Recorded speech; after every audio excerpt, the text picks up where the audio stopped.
Hello friend, NBK GS class में आपका स्वागत है। आज मैं आपके साथ इंडियन पॉलिटी के अंतर्गत जो फंडामेंटल राइट्स है उसके डिफरेंट एस्पेक्ट पर मैं आपके साथ चर्चा करूंगा। अगर किसी भी एग्जाम में अगर इंडियन पॉलिटी से 4 या 5 क्वेश्चन आते हैं तो आप मान के चलिए कि फंडामेंटल राइट्स से कम एक क्वेश्चन आएंगे। ये किसी भी एग्जाम के जो प्रारंभिक परीक्षा के साथ साथ जो मुख्य परीक्षा तथा इंटरव्यू में भी काफी प्रश्न इससे पूछे जाते हैं। भारतीय संविधान के भाग 3 जो पार्ट 3 है उसके अनुच्छेद 12 से लेकर 35 तक फंडामेंटल राइट की चर्चा की गई है। तो इसी कारण ये काफी लंबा है अगर हम एक वीडियो में इसको आपके साथ डिस्कशन करूंगा तो काफी लंबा वीडियो हो जाएगा। इसी कारण मैंने इसको 2 पार्ट में बांटकर आपके साथ डिस्कशन कर रहा हूं। अनुच्छेद 12 से लेकर अनुच्छेद 20 तक मैं आज आपके साथ चर्चा करूंगा तथा अनुच्छेद 21 जो कि राइट ऑफ लाइफ होता है, जीवन का अधिकार, उससे लेकर अनुच्छेद 35 तक मैं कल आपके साथ डिस्कशन करूंगा। तो हम पहला आते हैं, इसमें हम पहले कुछ क्वेश्चन पे डिस्कशन कर लेते हैं कि किस तरह से क्वेश्चन पूछे जाते हैं। तो इसमें है कि मौलिक अधिकार की प्रकृति के संदर्भ में निम्नलिखित कथनों पे परीक्षण तक सही उत्तर दे। मौलिक अधिकार सकारात्मक है, नकारात्मक है, सकारात्मक और नकारात्मक है, न नकारात्मक न सकारात्मक है। दूसरा क्वेश्चन इस तरह से पूछा जा सकता है कि निम्न में से कौन सा मौलिक अधिकार से संबंधित नहीं है तथा मौलिक अधिकार से संबंधित अनुच्छेद कौन सा है। तो इसी पे हम लोग डिस्कशन करते हैं इसके डिफरेंट एस्पेक्ट पे, जो कि क्वेश्चन डायरेक्ट रूप से आपसे पूछे जाएंगे। मौलिक अधिकार है क्या? तो यहां पे हम लोग देखते हैं कि संविधान के भाग 3 है। संविधान के भाग 3 में मौलिक अधिकार की चर्चा की है, अनुच्छेद 12 से लेकर 35 तक। आप लोग याद रखें, आप लोग कंफ्यूजन हो जाता है, कुछ लोग 14 से लेकर 32 तक ही समझते हैं, जो कि समानता के अधिकार से स्टार्ट होता है, संवैधानिक उपचारों का अधिकार से समाप्त मानते हैं, लेकिन नहीं, ये है 12 से लेकर 35 तक अनुच्छेद में मौलिक अधिकार का वर्णन किया गया है। मौलिक अधिकार है क्या? तो ये वैसे अधिकार को मौलिक अधिकार के अंतर्गत मानेंगे जो व्यक्तियों के विकास हेतु आवश्यक है। इसमें हम लोग देखते हैं कि व्यक्ति के जो चहुमुखी विकास, चारों तरफ से विकास होता है, उसके लिए फंडामेंटल राइट्स आवश्यक है। इसमें भौतिक, नैतिक, बौद्धिक और आध्यात्मिक जितने भी डायमेंशन जो व्यक्ति के विकास के लिए हो सकते हैं वो सभी मौलिक अधिकार में आते हैं। एक इंपॉर्टेंट है कि जो यूएनओ, यूनाइटेड नेशन ऑर्गेनाइजेशन है, उसके द्वारा 1945 में मानव अधिकारों को सार्वभौमिक घोषणा, universal declaration in human rights पे किया गया था। इसमें इस घोषणा में सार्वभौमिक घोषणा के अंतर्गत ही अंतर्राष्ट्रीय घोषणा पत्र के नाम से इसको स्वीकार किया गया है मानव अधिकारों से संबंधित। इसमें कहा गया कि जो फ्रांस की क्रांति से जो स्वतंत्रता, समानता, बंधुत्व, लिबर्टी, इक्वलिटी और फ्रेटर्निटी के जो भावना है उसको मानवीय अधिकारों की घोषणा में शामिल कर संवैधानिक स्वरूप देने का प्रयास किया गया है मानव अधिकारों में। तो आप लोग याद रखिए कि भाग 3 में है, अनुच्छेद 12 से 35 में है, मानव अधिकारों की सार्वभौमिक घोषणा जो 1945 में किया गया है वो काफी इंपॉर्टेंट, इससे क्वेश्चन आते हैं। अब लोग नेचर पे देखते हैं इसकी प्रकृति क्या है। तो प्रकृति में हम लोग देखते हैं कि ये सकारात्मक एवं नकारात्मक दोनों है। जैसे क्वेश्चन में था कि सकारात्मक है या नकारात्मक है, तो ये सकारात्मक और नकारात्मक दोनों है। सकारात्मक इस सेंस में है कि राज पे कुछ करने का बल देता है, कुछ करने का बल देता है। नकारात्मक इस सेंस में है कि राज पे कुछ प्रतिबंध लगाता है। राज पे ये प्रतिबंध राज पे भी हो सकता है, व्यक्ति पे भी हो सकता है, दोनों पे हो सकता है। तो ये मान के चलिए कि जो फंडामेंटल राइट है वो सकारात्मक है और नकारात्मक दोनों है। अब आता है कि मौलिक अधिकार है क्या? तो ये निरपेक्ष नहीं है, अर्थात निरपेक्ष का मतलब नहीं हुआ कि इस पे सीमित किया जा सकता है। निरपेक्ष नहीं है इसका मतलब हुआ कि इसको सीमित किया जा सकता है। लेकिन कुछ है जो अब्सोल्यूट है, इसको सीमित नहीं किया जा सकता। अनुच्छेद 17 में जो राइट ऑफ अनटचेबिलिटी है, अस्पृश्यता का अधिकार जो है 17 में, अनुच्छेद 36 में, ये अब्सोल्यूट है, इसको सीमित नहीं किया जा सकता। किसी भी परिस्थिति में जो छुआछूत की भावना, जो छुआछूत मानते हैं उसके खिलाफ कानूनी कार्रवाई की जा सकती है। अब आता है कि कुछ मूल अधिकार है जो स्वयं सक्रिय है। स्वयं सक्रिय का मतलब हुआ कि इसको लागू करने के लिए किसी विधि की आवश्यकता नहीं होती है, वो स्वयं लागू होता है, किसी विधि की आवश्यकता नहीं होती है। ऐसा अनुच्छेद 14 समानता, राइट टू इक्वलिटी हो गया, अनुच्छेद 19 हो गया और अनुच्छेद 21 हो गया, राइट टू लाइफ, ये है बोलने की, वाक एवं अभिव्यक्ति की जो स्वतंत्रता हो गया, इसमें भी प्रेस की स्वतंत्रता और प्रेस की स्वतंत्रता भी इसी में आती है। सूचना का जो अधिकार है वो भी अनुच्छेद 14 के अंतर्गत ही आता है। इसमें जो समानता हो गया, तो इसमें यह है कि ये कुछ मूल अधिकार है वो स्वयं सक्रिय है, इसके लागू करने के लिए किसी विधि की आवश्यकता नहीं होती है। अब हम लोग ये देखते हैं कि मूल अधिकार हैं कितने। तो मूल वर्तमान में मूल अधिकार 6 हैं, जो कि समानता का अधिकार हो गया अनुच्छेद 14 से लेकर 18 तक है। स्वतंत्रता का अधिकार हो गया 19 से 22 तक है। शोषण के विरुद्ध अधिकार हो गया 23 और 24 में इसकी वर्णन किया गया है। धर्म की स्वतंत्रता का अधिकार हो गया 25 से 28 के बीच में। संस्कृति एवं शिक्षा का अधिकार हो गया अनुच्छेद 29 और 30 में किया गया। और संवैधानिक उपचारों का अधिकार है वो अनुच्छेद 32 में किया गया है। लेकिन इसके साथ साथ आप लोग ये कंफ्यूजन मत होइएगा कि संपत्ति का अधिकार है, संपत्ति का अधिकार है वो जो मूल संविधान था उसमें 7 थे मूल अधिकार, लेकिन संपत्ति का अधिकार को जो 44 में संशोधन हुआ था 1979 में, उसको मूल अधिकार से हटा के इसको संपत्ति का अधिकार को भी विधिक अधिकार, विधिक अधिकार इसको मान अभी रखा गया है, जो कि अनुच्छेद 300A में इसको अभी वर्तमान में रखा गया है। तो अभी संपत्ति का अधिकार नहीं है। सॉरी। अब अनुच्छेद 12 से आते हैं, क्योंकि लोग कंफ्यूजन नहीं हो जाता कि जो अनुच्छेद 14 से ही मानते हैं कि वो मूल अधिकार है, लेकिन अनुच्छेद 12 से ही फंडामेंटल राइट स्टार्ट हो जाता है।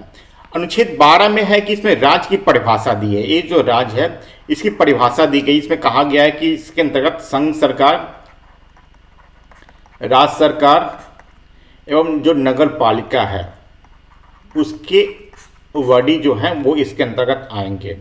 तो राज्य शब्द को जो शामिल जो किया गया उसमें देखिए, भारत की सरकार या संसद द्वारा जो विधायी बनाया जाता है वो उसके अंतर्गत, राज्य सरकार में सरकार और विधानमंडल के द्वारा जो वर्डी बनाया जाता है उसके अंतर्गत, इसके अंतर्गत जो बैंक, निजी कंपनी, विद्युत बोर्ड भी आएगा, इसके बाद अन्य प्राधिकार भी आएंगे, ये सभी राज्य के अंतर्गत आते हैं। तो अनुच्छेद 12 में जो है जो संघ सरकार, राज्य सरकार तथा नगर पालिका के बारे में बताया गया है।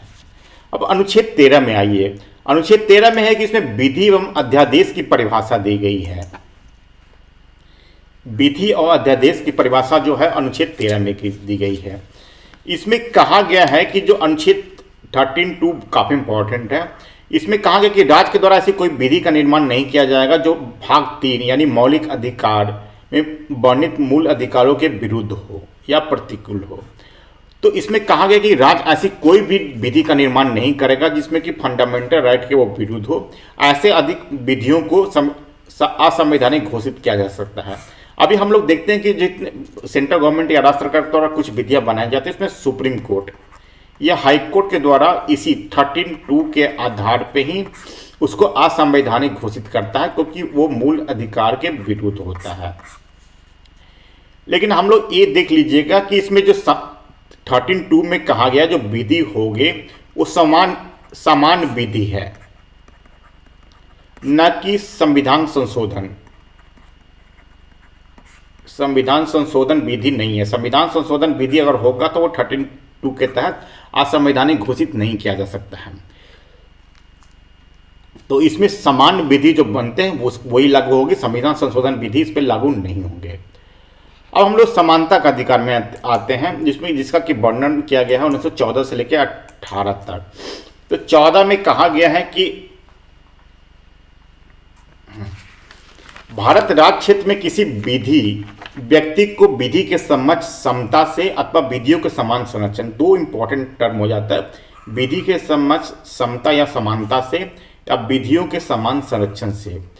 तो अनुच्छेद 14 कहता क्या है? तो ये विधि का शासन, रूल ऑफ लॉ लागू करने की बात करता है। रूल ऑफ लॉ है क्या? तो रूल ऑफ लॉ है जो विधि का जो शासन है वो विधि की सर्वोच्चता को दर्शाता है, विधि की सर्वोच्चता को दर्शाता है। ये राज्य की जो नियंत्रणकारी शक्तियां हैं उसको सीमित करता है।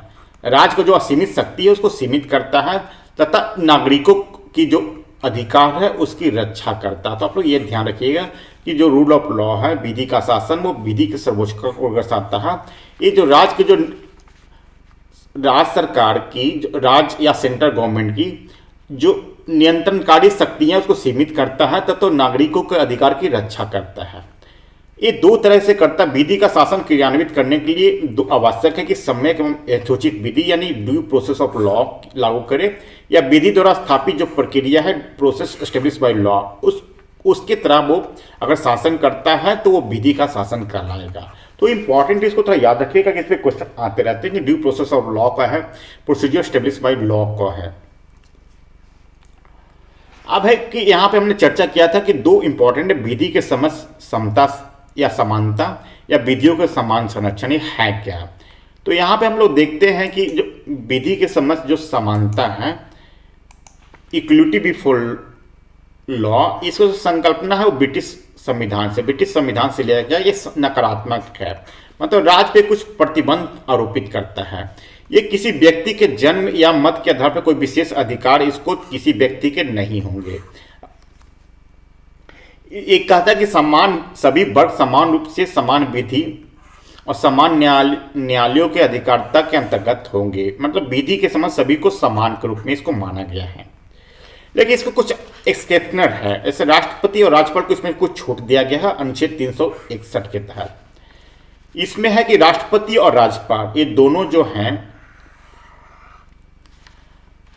इनको छूट दिया गया है विधि के समझ जो समानता है उसके दौरान। इसमें क्या कि दोनों अपने पद से संबंधित शक्तियों के प्रयोग और कर्तव्यों के लिए न्यायपालिका के प्रति वो उत्तरदायी नहीं होंगे।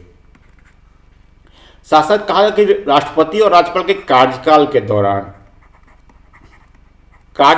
दौरान न तो कोई दंडिक अथवा आपराधिक कार्यवाही न तो प्रारंभ की जा सकती है, नहीं बनी रहेगी। तो इसमें राष्ट्रपति और राज्यपाल को छूट दी गई है विधि के समझ क्षमता में। अब हम लोग आते हैं विधि के समान संरक्षण, इक्वल प्रोटेक्शन ऑफ लॉ। इसकी जो संकल्पना है जो कहाँ से ली गई है, वो अमेरिकन संविधान से ली गई है। ये सकारात्मक है, राज्य पे कुछ करने के लिए वो दायित्व देता है। इसमें कहा गया कि अलग अलग परिस्थितियों में अलग अलग व्यवहार किया जा सकता है। अलग अलग व्यवहार और विविध तर्कसंगत होना चाहिए, अतार्किक या मनमाना नहीं होना चाहिए। जो आप अलग अलग व्यवहार कर रहे हैं वो परिस्थितियों के अनुसार तर्कसंगत, मतलब इसको जस्टिफाई होना चाहिए, ना कि अतार्किक या मनमाना नहीं होना चाहिए। ये जो अलग अलग व्यवहार हो सकता है वो भौगोलिक आधार पर, ज्योग्राफिकल एरिया पे, समय के आधार पे, व्यापार व्यवसाय आजीविका प्रकृति में अंतर के आधार पे हो सकता है। हम लोग देखते हैं कि जो नॉर्थ ईस्ट के लोग हैं वो काफ़ी विपरीत परिस्थितियों में रहते हैं। वहाँ पे एजुकेशन डेवलपमेंट के लिए सरकार काफ़ी प्रयास करती है, वहाँ के लोगों को पढ़ने के लिए काफ़ी वो स्कॉलरशिप भी प्रोवाइड करती है गवर्नमेंट। तो इसको हम लोग ये मान सकते हैं कि विधि से समान संरक्षण, इक्वल प्रोटेक्शन ऑफ लॉ हम कर रहा है। अलग अलग परिस्थिति में जो लोग रह रहे हैं उसके लिए अलग अलग व्यवहार गवर्नमेंट चाहे तो कर सकती है। तो ये हो गया इक्वलिटी बिफोर लॉ और ये हो गया इक्वल प्रोटेक्शन ऑफ लॉ। अब हम अभी कुछ क्वेश्चन पे आते हैं जो कि आगे डिस्कशन, अब पहले मैं क्वेश्चन में यहाँ पे जो डिस्कशन किया हूँ उस पर हम लोग आंसर दे देते हैं। क्वेश्चन पे ये है कि निम्न में से कौन सा मौलिक अधिकार से संबंधित नहीं है। तो यहाँ पे हम लोग देखते हैं कि स्वतंत्रता का अधिकार है, शोषण के विरुद्ध अधिकार है, संवैधानिक उपचारों का अधिकार है, लेकिन संपत्ति का जो अधिकार है वो पहले मूल अधिकार के रूप में था, लेकिन 44वें संशोधन के द्वारा ये मूल अधिकार में नहीं है, अब एक विधिक अधिकार में आ गया है। तो इसका आंसर होगा डी। अब एक कहता है कि मौलिक अधिकारों की प्रकृति के संदर्भ में निम्नलिखित कथनों में कौन सा कथन सही है। तो यहाँ पे देखते हैं कि जो मौलिक अधिकार है वो सकारात्मक भी हो सकता है और नकारात्मक भी हो सकता है, दोनों हो सकता है। तो यहाँ पे आंसर होगा सी। अब यहाँ पे कि मौलिक अधिकार से संबंधित अनुच्छेद कौन सा है, तो कंफ्यूजन नहीं होना चाहिए। ये जो अनुच्छेद है वो 12 से लेकर 35 तक, ना कि 14 से लेकर 32 तक, ये नहीं है। 12 से लेकर 35 तक जो फंडामेंटल राइट्स की बात भारतीय संविधान के भाग 3 में, भाग 3 भी आप लोग याद रखिएगा, भाग 3 के लेके 12 से लेके 35 अनुच्छेद तक इसमें इसकी चर्चा की गई है। तो मैं आगे कुछ क्वेश्चन है उस पर डिस्कशन आपके साथ डिस्कशन कर लेता हूं, उसके बाद जो इसका जो फैक्ट होगा उस पर हम आप चर्चा करेंगे। तो सामाजिक शैक्षिक रूप से पिछड़े वर्गों को नागरिकों और अनुसूचित जाति जनजाति के लिए शैक्षणिक संस्थाओं में प्रवेश के आरक्षण किस अनुच्छेद के तहत दी जाती है? इसको थोड़ा सुधार लीजिएगा, अभी चर्चा करेंगे तो हम अभी करेंगे। सामाजिक एवं शैक्षिक रूप से पिछड़े वर्गों की पहचान के लिए प्रथम पिछड़ा आयोग कौन से आयोग हैं? तो अभी हम लोग अनुच्छेद 15 पे बात करते हैं। तो अनुच्छेद 15 है क्या? तो अनुच्छेद 15 ये कहते हैं कि राज्य किसी भी नागरिक के साथ जाति, धर्म, लिंग और जन्म स्थान और वंश के आधार पर कोई भेदभाव नहीं कर सकती है। लेकिन इसका कुछ एक्सेप्शन है, अपवाद है कि राज्य बच्चों और महिलाओं के लिए चाहे तो विशेष व्यवस्था कर सकती है। इसमें अनुच्छेद 15(3) में महिलाओं और बच्चों के लिए विशेष व्यवस्था की बात की गई है। अनुच्छेद 15(4) में हम लोग देखते हैं कि सामाजिक एवं शैक्षिक रूप से पिछड़े वर्गों और अनुसूचित जाति जनजाति को उत्थान के लिए उपाय करने की बात कही गई है। अब अनुच्छेद 15(5) में देते हैं, काफी इंपॉर्टेंट है। इसमें कहा गया कि जो 93 संशोधन 2005 में जो हुआ था, उसके बाद सामाजिक शैक्षिक और पिछले वर्ग के नागरिकों मतलब जो ओबीसी है, अत्यंत पिछड़ा वर्ग और पिछड़ा वर्ग है, अदर बैकवर्ड क्लासेस, और अनुसूचित जाति और जनजाति के मतलब एससी और एसटी के लिए शैक्षणिक संस्थाओं में प्रवेश के लिए आरक्षण देने की बात की गई है। वो 15(5) में कही गई है। जितने भी जो ओबीसी हैं, एससी है, एसटी है, उनको शैक्षणिक संस्थाओं में जो आरक्षण दिया जाने का प्रावधान किया गया है वो 15(5) में। तो काफी इंपॉर्टेंट ये सेक्शन है। अब ये सामाजिक एवं शैक्षिक रूप से पिछड़े वर्ग का अभिप्राय क्या है? किसको हम लोग सामाजिक एवं शैक्षणिक रूप से पिछड़ा मानेंगे? तो भारतीय संविधान के अनुच्छेद जो 340 है, उसमें कहा गया कि राष्ट्रपति सामाजिक एवं शैक्षणिक रूप से पिछले वर्गों की स्थिति की जांच के लिए एक आयोग का गठन करेगा। इसी के तहत अनुच्छेद 340 के तहत राष्ट्रपति के द्वारा 1993 में राष्ट्रीय पिछड़ा वर्ग आयोग का गठन किया गया था। इंपॉर्टेंट है, आप लोग ध्यान रखिएगा। राष्ट्रीय पिछड़ा वर्ग का आयोग गठन कब किया गया था? तो उसका देखिएगा 1993 में किया गया था। लेकिन पिछड़ा वर्ग मानेंगे कैसे? तो इसको पिछले वर्ग की पहचान के लिए 2 आयोग का गठन अब तक किया गया है। इसमें प्रथम आयोग काफी इंपॉर्टेंट है, 1953 में काका कलेलकर आयोग। काफी क्वेश्चन इससे पूछे जाते हैं। ये 10 सदस्यीय था, याद रखिएगा। जो दूसरा आयोग है 1979 में, ये मंडल आयोग, ये 5 सदस्यीय था। ये काका कालेलकर आयोग था, उनके द्वारा रिकमेंडेशन दिया गया है कि जो जितने भी सरकारी सेवाओं में जिस वर्ग की कमी है या व्यापार वाणिज्य और उद्योगों में जिसका अपर्याप्त प्रतिनिधित्व है, उनको पिछड़ा वर्ग मानते हुए उसको आरक्षण दिया जा सकता है। जो मंडल आयोग काफी फेमस है कि जो ओबीसी को जो 27% जो आरक्षण देने की बात कही गई है, वो आरक्षण दिया जा रहा है, वो मंडल आयोग के रिकमेंडेशन के आधार पे ही है। जनता पार्टी गवर्नमेंट के द्वारा 1979 में मंडल आयोग का गठन किया गया था। ये 5 सदस्यीय था। इनके द्वारा 11 संकेत इंडिकेटर इन्होंने बताया है कि जिसके आधार पर पिछला वर्ग सामाजिक एवं शैक्षणिक रूप से जो पिछले हैं उनकी पहचान की जा सकती है। तो आप लोग ध्यान रखिएगा, प्रथम आयोग काका कलेलकर आयोग है 1953 में, द्वितीय आयोग है 1979 में मंडल आयोग। अब इंदिरा साहनी बनाम भारत संघ काफी इंपॉर्टेंट है रिजर्वेशन को लेके। इसको मंडलवाद भी कहते हैं। अभी हम लोग मंडल आयोग की बात की है, ये 1992 में आया है। ये इंदिरा साहनी बनाम भारत संघ काफी इंपॉर्टेंट है रिजर्वेशन लोग के, क्योंकि सुप्रीम कोर्ट के द्वारा इस पर काफी अपना एक ऑर्डर पारित किया गया था, जिसमें कि जो ओबीसी को जो आरक्षण दिया गया था वो सही माना था।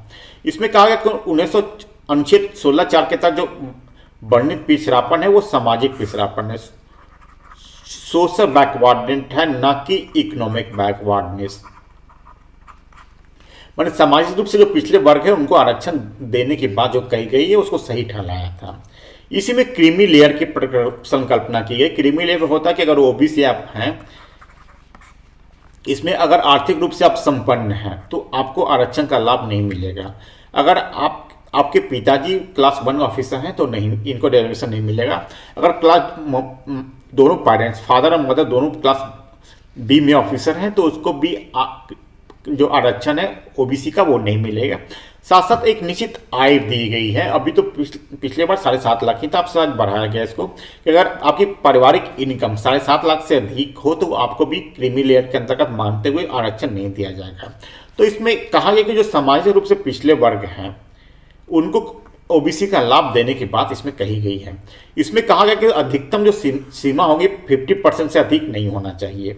इसमें ये भी कहा गया कि आरक्षण परिनियुक्ति में मिलेगा, प्रोन्नति में आरक्षण नहीं मिलेगा। लेकिन इसके बाद काफ़ी हंगामा हुआ था। उससे उनका जो 77 जो संशोधन हुआ था उसमें कहा गया है कि प्रोन्नति में आरक्षण जो एससी और एसटी को दिया जा रहा था, एससी और एसटी को, वो जारी रहेगा। इसको रोकने की बात नहीं कही, जारी रखने की बात की गई। इसके लिए अनुच्छेद 16(4) का आप लोग याद रखिएगा, ये संशोधित किया गया। इसमें एक नया अनुच्छेद जोड़ा गया, अनुच्छेद 16(4) का में इसमें कहा गया कि जो प्रोन्नति में जो आरक्षण दिया जा रहा है इस अनुसूचित जाति जनजाति को, उसको जारी रखा जाएगा।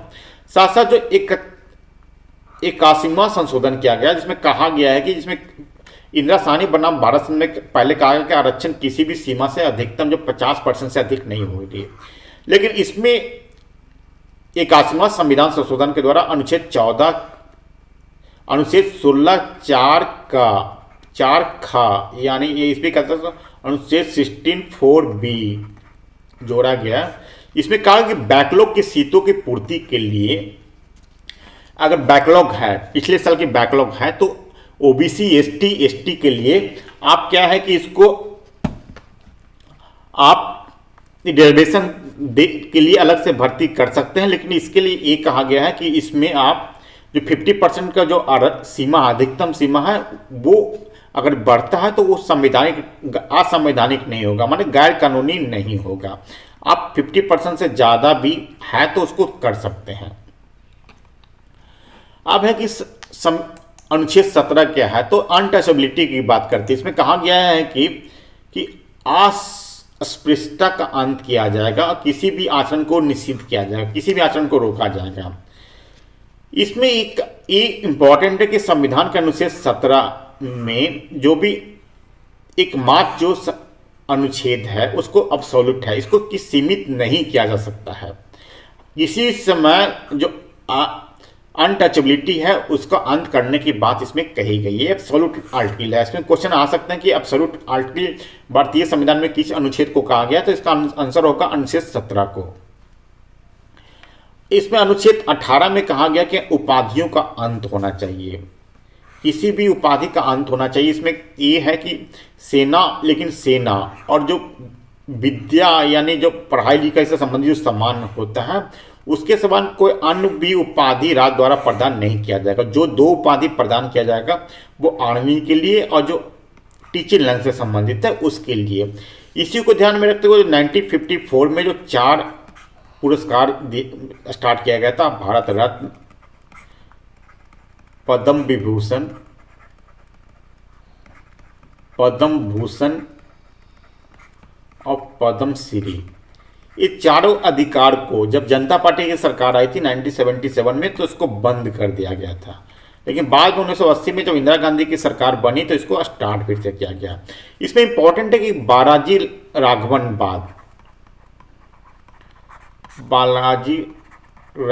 बाद जो कि 1994 में सुप्रीम कोर्ट का डिसीजन आया था, इसमें कहा गया था कि पुरस्कार यानी अवार्ड और टाइटिल यानी उपाधि में दोनों में अंतर है। इसमें जो जितने भी पुरस्कार दिया जा रहा थे, भारत रत्न, पद्म भूषण और पद्मश्री, ये अवार्ड पुरस्कार है, न कि उपाधि नहीं है। तो इसी को ध्यान में रखते हुए ये जो अभी जो है जो सेना और विद्या जो टीचिंग लाइन में है उसमें सम्मान दिया जा रहा है, तथा जो भारत रत्न, पद्म भूषण और पद्मश्री है उसको भी जारी रखने की बात कही गई है। इसमें हम लोग क्वेश्चन पे आते हैं। जो पहले क्वेश्चन हम लोग यहाँ पे डिस्कशन किया था,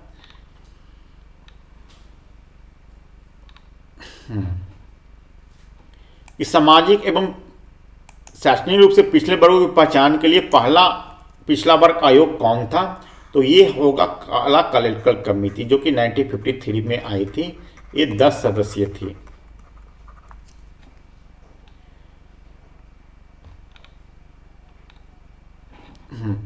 अब एक क्वेश्चन है कि सामाजिक एवं शैक्षणिक रूप से पिछले वर्ग को नागरिकों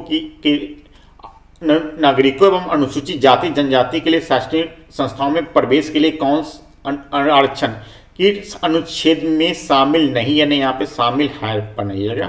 तो ये जो है अनुच्छेद 15(5) में इसकी चर्चा कही गई है। यहाँ पे हम लोग देख सकते हैं कि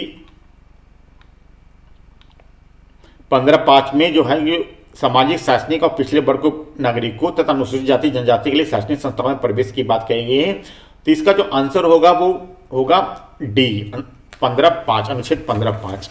तो इसको थोड़ा याद आप लोग रखिए। अब आते हैं अनुच्छेद 16, काफी इंपॉर्टेंट है क्योंकि इसी अनुच्छेद के तहत जो आरक्षण की व्यवस्था है वो अभी दी जा रही है। तो इसमें कहा गया कि जो सरकारी सेवाओं में अवसर की समानता देने की बात इसमें कही गई है। इसमें कहा गया कि लोक नियोजन में सभी नागरिकों के अवसर की समानता दी जाएगी, किसी प्रकार कोई भेदभाव नहीं मिलेगा। जो आरक्षण की व्यवस्था है वो यहीं से निकल के आया है। इसमें अनुच्छेद 16(4) काफी इंपॉर्टेंट। इसमें कहा गया कि राज्य को समाज के सामाजिक एवं शैक्षणिक रूप से पिछड़े हुए वर्गों के लिए राज्य की सेवाओं में आरक्षण की व्यवस्था की गई है। तो ये काफी इंपॉर्टेंट है 16(4), जिसमें कि जितने भी पिछले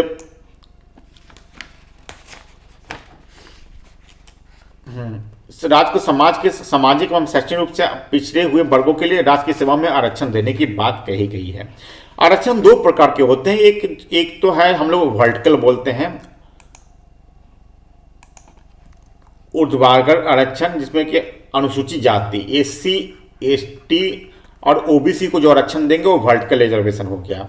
लेकिन जो हॉरिजॉन्टल ये हो गया जिसमें कि आरक्षण के अंतर्गत आरक्षण मतलब हो गया जिसमें महिलाओं के लिए आरक्षण दिया गया है, सीनियर सिटीजन के लिए आरक्षण देने की बात की जा रही है, ट्रांसजेंडर समुदाय के आरक्षण देने की बात की जा रही है, जो दिव्यांगजन है उनको आरक्षण देने की बात की जा रही है, वो वर्टिकल आरक्षण में आएंगे, सॉरी हॉरिजॉन्टल में आएंगे। आइए ऊर्ध्वाधर मतलब वर्टिकल आरक्षण में है कि अनुसूचित जाति, अनुसूचित जनजाति और अत्यंत पिछले वर्ग को आरक्षण देने की बात कही गई है। अब यहां पे देखते हैं कि जो क्वेश्चन है कि वाक एवं अभिव्यक्ति की स्वतंत्रता निम्न में से किस अनुच्छेद के तहत दी गई है। अनुच्छेद 352 के अनुसार आपातकाल लगाए जाने के बाद निम्न में से कौन सा अनुच्छेद को निलंबित नहीं किया जा सकता है।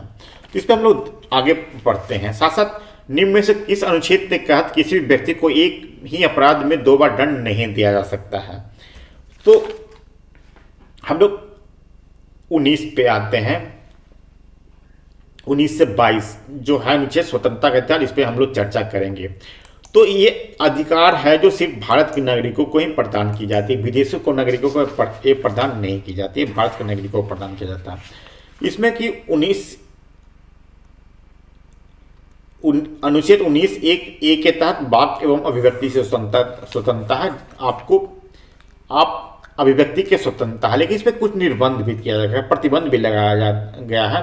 19(2) से लेके 19(6) तक प्रतिबंध लगाया गया है। आपको बोलने की अभिव्यक्ति है, लेकिन आप ऐसा नहीं बोल सकते हैं जो कि भारत की जो एकता है, अखंडता है, संप्रभुता है, राज्य की जो सुरक्षा है तथा विदेशी राज्यों से जो मित्रतापूर्ण संबंध है उसके खिलाफ हो। तो इस पर कुछ प्रतिबंध भी लगाए गए हैं। 19(1)(b) के तहत जो है शांतिपूर्ण आप प्रदर्शन कर सकते हैं बिना हथियारों के। 19(1)(c) में कहा गया कि समूह एवं संघ बनाने की बात इसमें कही गई है। लेकिन इसी में इंपॉर्टेंट 97 जो संविधान संशोधन हुआ उसमें सहकारी संगठन बनाने के जो प्रावधान है उसको जोड़ा गया है। तो अब 19(1) के तहत समूह संघ बना सकते हैं, साथ साथ सहकारी संगठन का भी आप बना सकते हैं। 19(1)(d) में कहा गया है कि किसी भी भाग में आवागमन, कहीं देश के किसी भी भाग में आप आ जा सकते हैं। 19(1)(e) में कहा गया कि किसी भी भाग में निवास करने और बसने की स्वतंत्रता है। आप देश में कहीं भी चाहें तो आप वहां पे रह सकते हैं, वहां पे घर बना के आप रह सकते हैं। 19(1)(g) में कहा गया है कि कोई भी व्यापार और जीविका चलाने की स्वतंत्रता कही है। एक और था 19(1)(a), इसमें था कि संपत्ति का अधिकार था, लेकिन संपत्ति के अधिकार को मूल अधिकार को समाप्त किया गया है। तो आप लोग अभी जो स्वतंत्रता का अधिकार है उसमें अनुच्छेद 19 के तहत जो 6 प्रकार का अधिकार इसमें दिए गए हैं, जो कि आप लोग याद रखिए, काफी इंपॉर्टेंट है।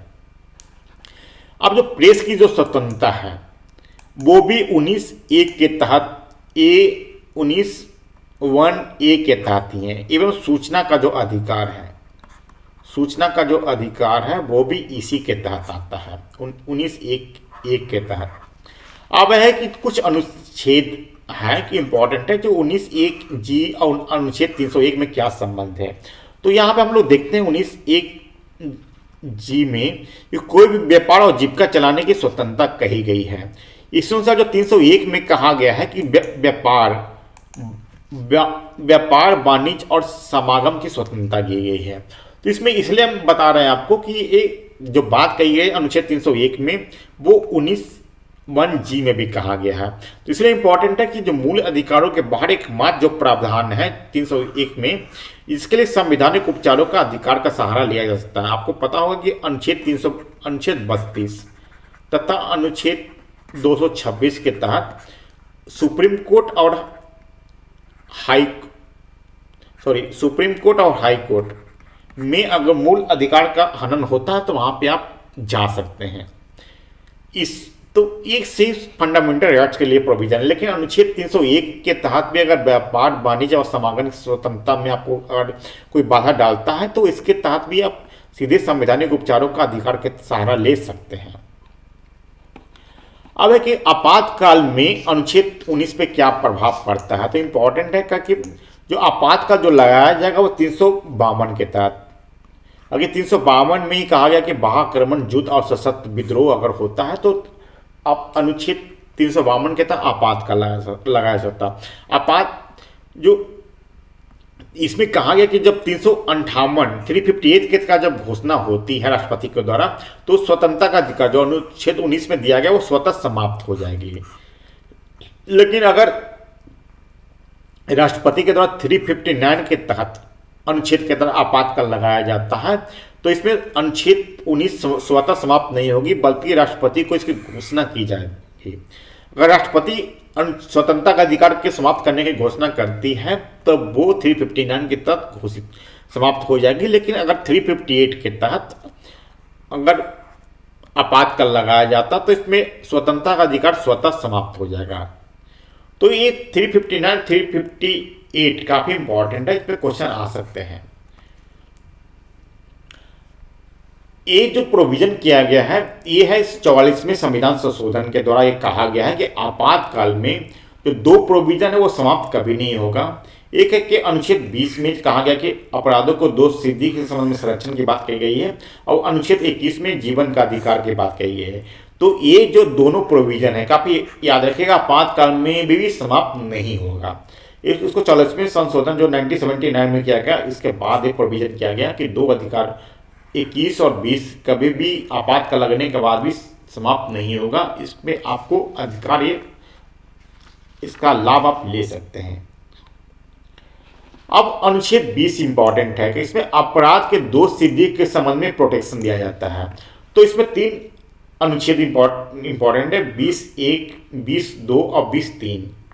इसमें है कि protection from x post facto law, अगर किसी भी व्यक्ति किसी भी घटना के पश्चात विधि बना के दंडित नहीं किया जाता है।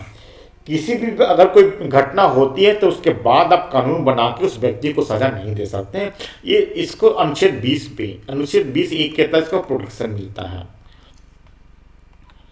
अब है कि दोहरे दंड, डबल जियोपॉल्डिस को बोलते हैं कि एक ही व्यक्ति को एक अपराध के लिए 2 बार दंडित नहीं किया जा सकता है।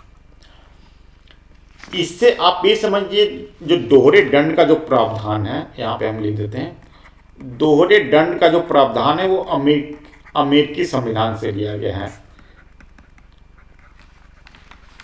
लेकिन ये देखिएगा केवल न्यायपालिका के द्वारा 2 बार दंड नहीं दिया जा सकता है। लेकिन कोई भी अगर न्यायपालिका के साथ साथ एक प्रशासनिक दंड तो दिया जाता है, अगर दोनों प्रकार का दंड दिया जाएगा तो इसको दोहरा दंड नहीं मानेंगे। न्यायालय के द्वारा 2 बार दंड नहीं दिया जा सकता, लेकिन एक बार प्रशासनिक दंड दिया जा सकता, एक बार न्यायालय के द्वारा दंड दिया जा सकता। उसको डबल जियोपॉल्डी इसको नहीं कहेंगे। तो इसमें ये ध्यान रखिएगा, 20(2) में कि किसी भी व्यक्ति को एक ही अपराध के लिए 2 बार दंड नहीं दिया जा सकता है। अब 20(3) इंपॉर्टेंट है कि प्रोटेक्शन फ्रॉम सेल्फ इंक्रिमिनेशन, किसी व्यक्ति को अपने विरुद्ध गवाही देने का अधिकार आदि देने के लिए बाध्य नहीं किया जाएगा। तो ये कुछ इंपॉर्टेंट है। 20(1), 20(2) और 20(3) काफ़ी इंपॉर्टेंट है, खासकर जो दोहरे दंड से जो संरक्षण है वो प्रोटेक्शन वो जियोपार्डी वो काफ़ी पूछे जाते हैं। इसमें ध्यान रखिएगा कि एक बार केवल न्यायालय के द्वारा 2 बार दंड दिया जा सकता है, एक बार न्यायालय के द्वारा दंड दिया जा सकता है, एक बार प्रशासनिक दंड दिया जा सकता है, तो इसको डबल जियोपार्डी नहीं मानेंगे। तो अब क्वेश्चन पे आते हैं, जो 3 क्वेश्चन की हमने यहाँ पे चर्चा किया था कि अनुच्छेद यहाँ पे है कि वाक्य में अभिव्यक्ति की स्वतंत्रता निम्न में से किस पे अनुच्छेद के तहत दिया गया है। तो अनुच्छेद 19(1) में बोलने का अधिकार दिया गया। इसी में हम लोग देखते हैं जो प्रेस की स्वतंत्रता इसी से संबंधित है एवं सूचना का जो अधिकार है वो 19(1)(a) में इसकी चर्चा की गई है। अब लेकिन अनुच्छेद 352 के तहत आपातकाल लगाए जाने के बाद निम्न में से कौन सा अनुच्छेद को निलंबित नहीं किया जा सकता है। तो हम लोग यहाँ पे देखते हैं कि जो अनुच्छेद 20 और अनुच्छेद जो 21 है, अपराधों के दोषसिद्धि से में संरक्षण का अधिकार और जीवन का अधिकार, ये दोनों को आप निलंबित नहीं कर सकते। तो इसका आंसर होगा उपयुक्त में से एक से अधिक। अब अगला क्वेश्चन है कि निम्न में से किस अनुच्छेद के तहत किसी व्यक्ति को एक अपराध के लिए 2 बार दंड नहीं दिया जा सकता। तो डबल जियोपार्डी की जो बात की गई है अनुच्छेद 20(2) में कही गई, तो इसका आंसर होगा बी। तो मैं समझता हूँ कि जो फंडामेंटल राइट काफ़ी ब्रॉड है, इस पर क्वेश्चन हमेशा आते रहते हैं, तो इसको 2 पार्ट में आज तो मैंने इसकी चर्चा कर ली है। जो अनुच्छेद 21 से लेकर अनुच्छेद 35 तक मैं इसको कल इसका वीडियो अपलोड करूँगा। तो अगर आपको ये वीडियो अच्छा लगता हो तो कृपया इसको लाइक कीजिए, बेल बटन को क्लिक कीजिएगा कि जो भी मैं वीडियो बनाऊंगा अपलोड करूंगा उसका नोटिफिकेशन आपको मिलता रहेगा। खास अगर अभी तक मेरे चैनल को सब्सक्राइब नहीं किया है तो कृपया चैनल को